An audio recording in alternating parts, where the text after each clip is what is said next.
In the shadow of the crumbling hills, an old railway station sat forgotten, except for one night each year.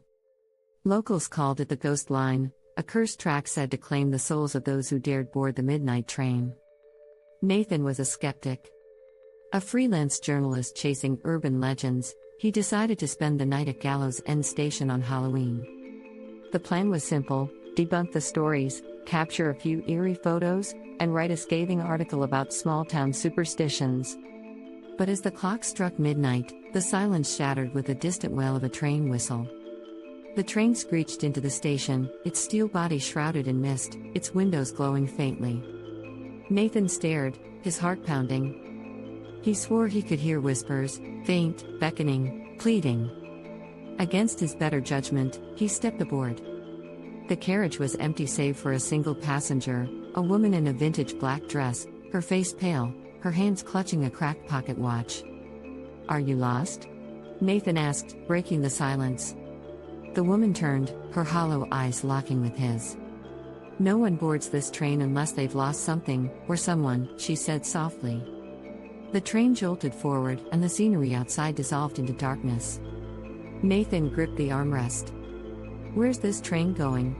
"To the past," the woman replied, her voice tinged with sorrow. "To moments undone, to choices unmade, to faces we can never forget." Nathan frowned. "That's ridiculous." But then the window beside him shifted like a screen. He saw himself at 13, standing at the edge of a hospital bed. His younger sister, Lily, lay there, her face pale and lifeless. He had stormed out, angry at the world, and never returned before she passed. His breath hitched. "What is this?"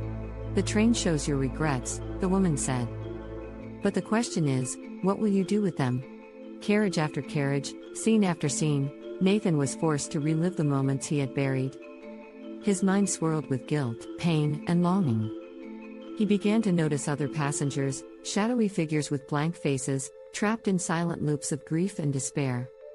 When he reached the last carriage, the woman was waiting. She held out the cracked pocket watch. "You can't change the past," she whispered.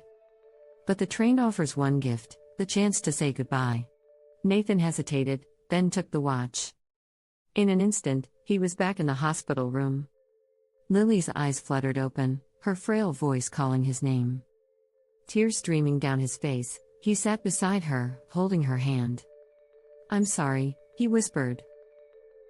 She smiled weakly. "I missed you."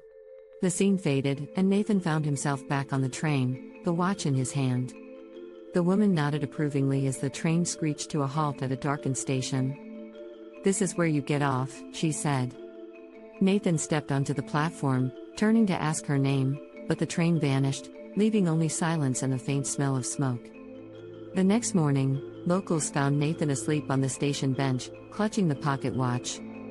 His article about Gallow's End was never published, but the last line of his notebook read, "Some trains don't take you forward, they take you back to what truly matters." Thanks for watching. Please like, comment, share, and subscribe.